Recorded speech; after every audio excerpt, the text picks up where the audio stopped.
9:51 en el gobierno de la mañana, gobierno de la Z101. Luego de esta presencia tan alegre para nosotros de nuestro compañero Abel Guzmán Ten, vámonos de inmediato en nuestra ronda de comentarios de este día de hoy.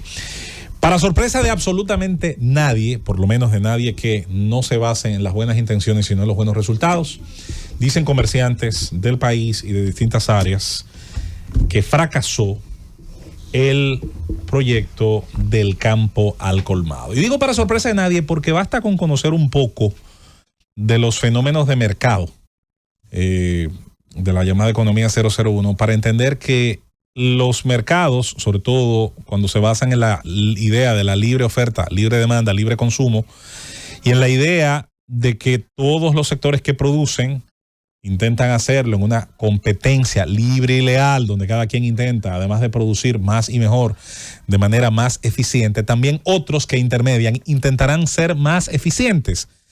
Esto hasta llegar al último nivel de la cadena, que es el retail, que es la venta al detalle, que es la venta directa al consumidor. Y que en el caso de los comestibles y de una serie de bienes de consumo, pues ocurre de manera directa en nuestros colmados, en pequeñas superficies y ya en superficies medianas y grandes de importantes cadenas de supermercados. Específicamente en el caso de los colmados, la República Dominicana, a diferencia de otros países donde la tienda más cercana tiene otros nombres y otros conceptos, aquí nosotros mantenemos la idea del colmado, de la pulpería. Pulpería viene por la venta de las pulpas que se vendían en unos potes de cristal, y de colmado por, obviamente, tener colmados los galpones, los lugares donde se colocaba la mercancía.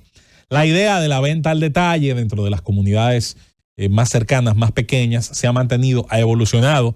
Incluso el propio nombre de colmado tiene diferentes categorizaciones. La gente habla de un super colmado, muchas veces allí donde se dan una serie de condiciones de espacio o de venta de bebidas alcohólicas, por ejemplo. Bodega, super bodega, mercadito. Hay una serie de nombres que en nuestra mente, además de cumplir una función mercadológica, también de alguna manera expresan diferencias en la infraestructura. ¿Por qué fracasan este tipo de intervenciones independientemente de que nazcan de las buenas intenciones? Bueno, porque se hacen en un desconocimiento pleno del fenómeno del libre mercado y competencia. ¿Y qué tiene que ver esto con el resultado de esta situación? Bueno, las cadenas logísticas, que ayer con la presencia aquí de don Fernando Durán, que me gustó sobre todo cuando él respondía con mucho respeto hacia el tema de lo complejo que es el fenómeno.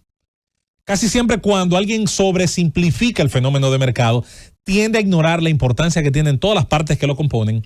Y casi siempre quienes de un momento a otro dicen la solución es tal, ignorando una serie de partes del proceso, pues tienden casi siempre cuando hacen estos ofrecimientos de formas maravillosas de resolver el problema de los precios.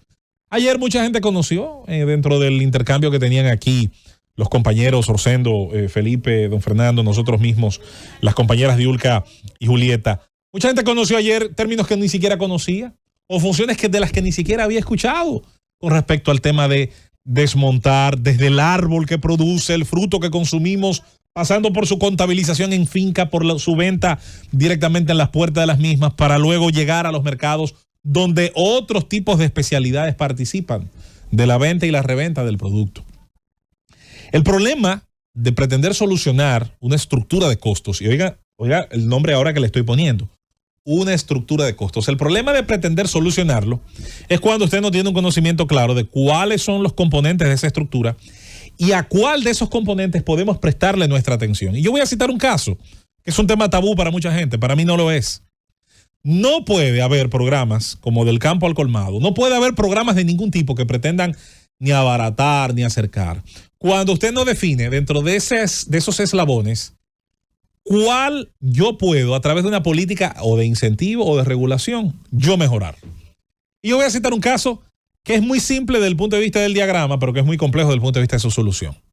Y es el mercado del transporte, de los fletes, de las cargas en República Dominicana. En la forma en la que está actualmente organizado, puede mejorar y debe mejorar en el sentido de que se abra a la libre competencia, de que permita, de que aunque haya una gremialización de sus actores, eso no es ningún problema, pero que no haya una cartelización de sus actores, porque una vez hay una cartelización ya el problema cambia. Tienes una situación donde un gran actor domina las cargas y los fletes, impone una serie de condiciones, hay poca escapatoria, pocas posibilidades de encontrar alternativas a ese gran actor de mercado, y el precio, por lo tanto, va a tener generalmente ese eslabón que es grandísimo, ¿eh? Es un elefante dentro de una cristalería y al que poca gente se atreve a empujar, a mover, a tratar de disminuir en su tamaño y su afectación. Luego tienes otras situaciones. Una gran cantidad de nuestra producción se hace todavía en partes del país cuya conectividad, hay que decirlo, no es la mejor. Y aquellos lugares donde es bastante buena y qué bueno que se ha desarrollado, luego entonces permite a esos segmentos competir, colocar su producto, mientras que en otros lugares, y yo puedo citarlos por nombre, le pedí muchas veces y qué bueno que la obra se está haciendo, me alegra enormemente, pero me tocó pedir muchas veces al inicio de la administración pasada que se construyeran las carreteras, la carretera especialmente, de la zona de la Candelaria y de las Cuchillas en el Ceibo, porque esa comunidad que produce cacao orgánico, que produce todos los derivados lácteos que usted se puede imaginar, 60 años, señores, sin carretera, 60 años, 70 años desde que le habían abierto un camino, una trocha que se abrió cuando terminaba la dictadura. No se le había puesto asfalto, un sitio que tenía fincas, un sitio que tenía importantes haciendas, un sitio que tiene importantes fondos y asociaciones y cooperativas de producción. Esa gente no conocía el asfalto. La excusa había sido siempre que aunque la carretera era relativamente corta, llevaba en el camino 4 o 5 puentes, que es verdad, porque es una zona a la que Dios le premió con tanta agua y por lo tanto hay que cruzar el lecho de una serie de ríos que cuando hay periodos importantes de lluvia, como lo ha habido recientemente, bueno, se te incomunica por días y a veces hasta por semanas, varias de esas comunidades. Los pocos puentes que se construyeron, que se hicieron a ras de nivel prácticamente del lecho del río, son fácilmente sobrepasados cuando esos caudales aumentan.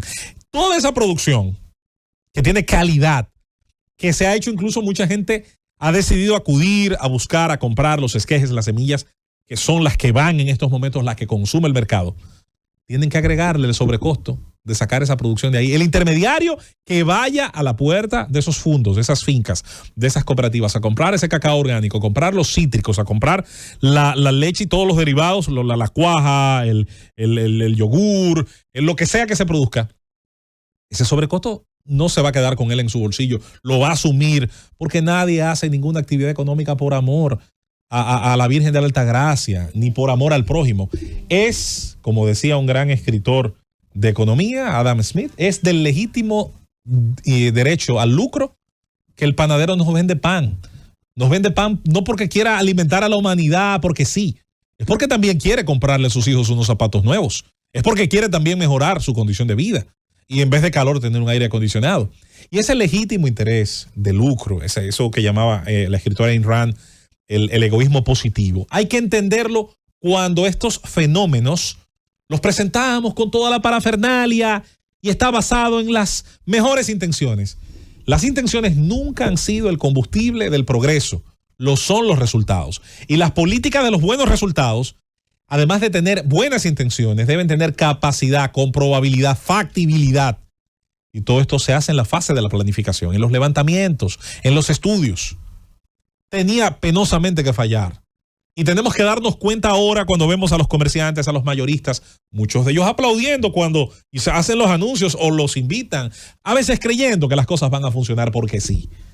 El mercado, la economía, así como la física, tiene sus reglas. A usted le pueden gustar más o menos, o le podrán gustar menos, o le podrán gustar más, pero las reglas están ahí. Y como la gravedad, los objetos van a caer al suelo y van a ir a donde tengan que ir, independientemente de las buenas intenciones o de cómo creamos nosotros que deban ocurrir las cosas. Ojalá que de estas experiencias aprendamos la lección y la próxima vez generemos un verdadero levantamiento, un verdadero estudio y unas verdaderas políticas que puedan tal vez, haciéndolo correctamente, diversificar y liberalizar un mercado que así y solo así pudiera tener un efecto positivo en los precios finales de los consumidores. Nos vamos a